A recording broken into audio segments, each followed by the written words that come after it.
Hello, my name is Jim Kinney from Informatica Customer Support, and today I'll be conducting this video on how to create a proactive monitoring for PowerCenter or PMPC rule to alert on non-responsive sessions. This is for the product Proactive Monitoring for PowerCenter Operations 2.6. First, we'll discuss the agenda for the video. Proactive monitoring comes with a rule in its rule set that alerts on non-responsive sessions, but it also performs a workflow restart operation.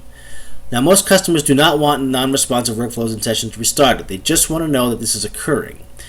This rule, called PC_OS11, session is not responding for the specified SLA of 15 minutes, is disabled by default. We use the term SLA here is service level agreement, and it's just a term that we use to specify for durations of time regarding non-responsive sessions or there are several other things that we use it for, but it's just a duration of time that you set. In this case, it's 15 minutes. So again, now this rule will be used to create a new rule which will still alert on non-responsive sessions. It'll still do that, but will not perform any workflow operations. And steps for creating this new rule will be covered next. So, to do this, we'll be handling it all within RulePoint. RulePoint is the heart of the proactive monitoring system. This is the application that ingests all data from PowerCenter and evaluates it, and also provides the resulting alerts. By default, with proactive monitoring, we provide two types of alerts: Real-Time Alert Manager, or RTM alerts, and email alerts. So those are the two types we handle. This application, RulePoint, handles all that information, handles all those operations, and so what we'll be doing is we'll be creating our new rule from within this application. So this is what a typical home screen would look like within RulePoint that is using that is set up for proactive monitoring for PowerCenter. So what we'll do, we're going to go to our rules screen, show rules, we'll find our list of rules, and once that loads, we want to try and find our rule. Okay, so basically, first what we'll do is we're going to change the type to template. Now, template rule is this type of rule that we're looking at. The PC_OS11 rule is a template rule. We'll talk about that in just a little bit more detail here. Now, what I'm doing here, as you can see in the upper right corner, we have a quick search field, and this is a disabled rule. We know that's disabled by default. And if I put this back in here, you can see again. Right now, that's the only disabled template rule I have in my system. But if you had more than one disabled rule, you can use this quick search field in the upper right corner to find the name or description of the disabled rule you're looking for, or enabled rule. I mean, in this case, we just happen to be looking for type template, status of disabled, and starts with name PC_OS11. And that's our rule here. This is the rule that we were just discussing. PC_OS11 session is not responding for the specified SLA of 15 minutes, and it's a template rule. Just to talk about rules very briefly, there are three types of rules that we have. You've got template, which is shown here, wizard, and advanced. A wizard rule is simply a rule you create with the with the aid of a rule wizard, which allows you to build simple to intermediate level rules. With this wizard, it helps you. So that way, if you're not familiar with the rule syntax within RulePoint, you can kind of learn how to start building your own rules. Advanced rules, or advanced mode rules, are writing rules within the raw syntax for rules within RulePoint. The rule syntax in RulePoint is proprietary to RulePoint, and it's called Detect and Respond Query Language, or DRQL. Again, that's Detect and Respond Query Language, and we use DRQL for short. So basically, the rule that we're looking at here is the last type, is called a template rule. Now, when you look at a template rule, these are created from templates. Templates are created by system administrators. You don't have to worry about learning about templates here.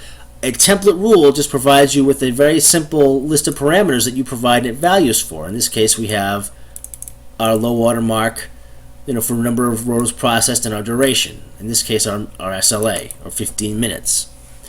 Now, within each of the within every single rule within the proactive monitoring solution, we have these nice descriptions here, which give you a very brief description of what the rule does, the topic that the rule subscribes to, the source service that generates events for events on this topic, and this topic is PC runtime session stats, and then lastly the responses.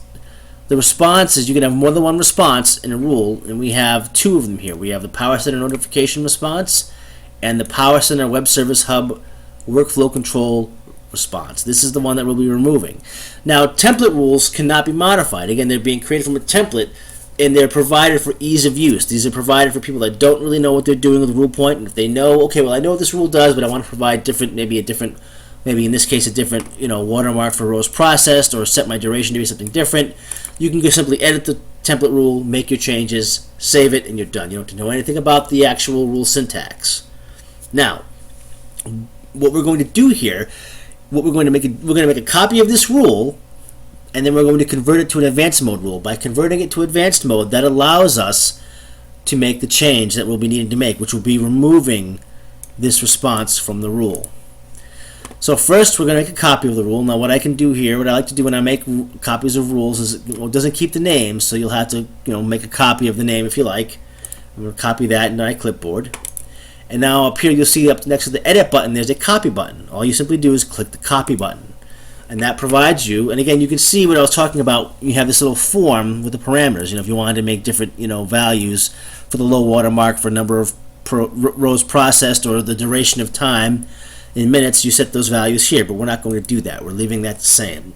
I'm going to paste my name back in, and I'm going to add or append the following: with no workflow operations to the end. So basically, we're giving this a little bit more a descriptive name of what it's be doing, and then we're giving it a unique name. And the reason why we're doing that is because rules have to have unique names in the system. So that's all I did, is I just went ahead and added that, with no workflow operations to the name. And you'll see the status is still disabled. We're going to leave it disabled for now until we convert it. So I'm going to save my new template rule copy, okay? It's got the new name. That's all we've changed. And you can see the new name here. And so next what we're going to do is now we're going to convert this to advanced mode rule and enable it at the same time. Now, when you click this button up here, convert to advanced, you can see that up, and you can see that I'm mousing over it right now. It's between the copy and create template buttons. You click this, it's going to ask you, are you sure you want to do this? Because once the action's done, you cannot undo it. We're going to say yes to continue. And what you'll see is all we've done here is that we've basically converted it from a template to an advanced mode rule. This is all the logic that's underneath. Now, we're not really going to talk much about the conditions at all. What I will say, just very briefly, what this rule is doing, it's comparing two events that are coming in on a particular topic. In this case, the topic is, again, PC runtime session stats, and we're checking to see basically a range of values. We're checking to see if the number of successfully processed target rows for that session has changed, has it incremented in 15 minutes. If it has not, in other words, if you've had, say 15 minutes ago, you had an event that came in for this session and it was 100 successful target rows processed. Let's say you get a new event that comes in for that same session, it's still running, and it has that particular target row count has not increased at all. It's still at 100. Then the range is 0. That's what it's telling us here, and it's basically saying, hey, if that's the case, if the range is 0, and we haven't the duration in time is 15 minutes or more, then we're going to deem this session as non-responsive, and we're going to fire these two responses down here. That's what you see in the then section. Again, this first response is what we call the PowerCenter notification response, and it's what we call an event transformer. It's taking the original event, in this case it's taking the second event from the event set, because again, remember, we're looking at two of these events. We're taking one, holding it in memory, and then we're waiting for the next one to come in that matches, for the same session, and we're comparing it. We're taking that second event for PC runtime session stats, and we're going to publish it as a new event for topic PC notifications. This is what we call an alerting event. There's only one topic in the system that alerts will be generated on, and that's this topic, PCC_notifications. So not to get into a lot of detail here, that's what this response is doing. We want to leave this here. This is important and required for creating our PowerCenter monitoring alerts. We need this response in place. The response that we want to get rid of is down here. You can see that after the next AND clause down here in the response section, we've got this section here. PowerCenter Web Services Hub Workflow Control Response. And you can see it's got a bunch of parameters, and you can see here at the end you've got operation to execute, which is restart workflow.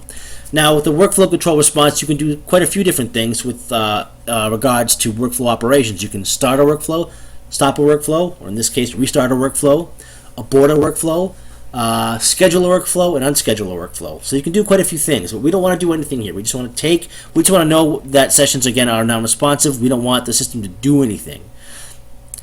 So we're going to basically edit this rule and remove this section. That's all we're going to do. And we'll also enable this rule, okay? So we're going to go ahead and edit the rule. That's what we're doing here. I'm going to click on edit. And you'll see, this is the edit section. It's edit mode. It's a little tough to read, but it's all wrapped in one line. But you can see this is the section that I'm going to be deleting. This is our workflow control response.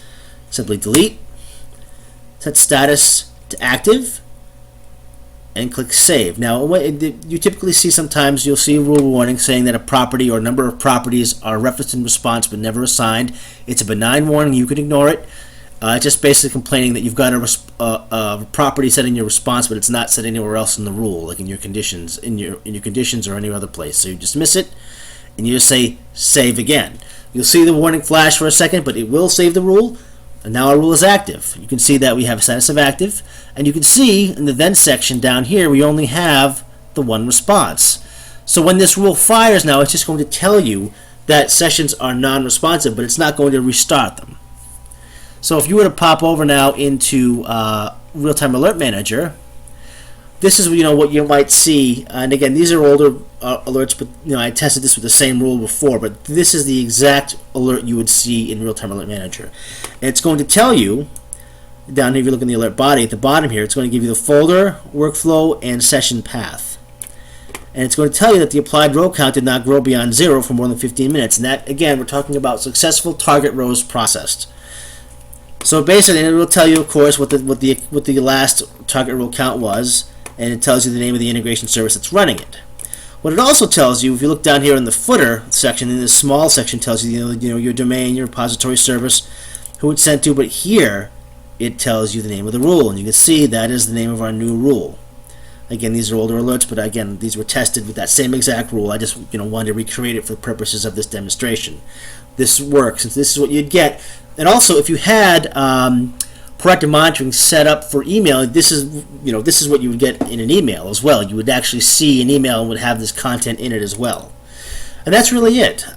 So to go back and go into summary here, this new rule will only provide alerts for running sessions that have not processed any new target rows within a specified time frame, or SLA, and that's what we call it here, just SLA. Now, this time range, or SLA, is configurable. All you have to do is simply edit the rule and increase or decrease the time range shown in the following rule condition below. And you can see that we have our range here, and we're setting it.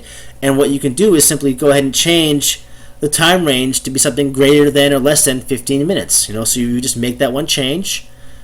Again, like I said, to the right of greater than equals to. So you want to make it 10 minutes, make it 10. You want to make it an hour, make it 60 minutes. Very easy to do. And that's really it. Make your change, save it, and you're done. So that really concludes this video, and we'd love to get your feedback. You can email feedback to supportvideos@informatica.com. You can also tweet feedback if you like. We have a Twitter account called InfoSupport, and you can see the link there right below the email address. So yeah, we'd love to hear from you. And again, my name is Jim Kenny for Informatica Customer Support, and I thank you for your time, and I hope you enjoyed this video. Thank you.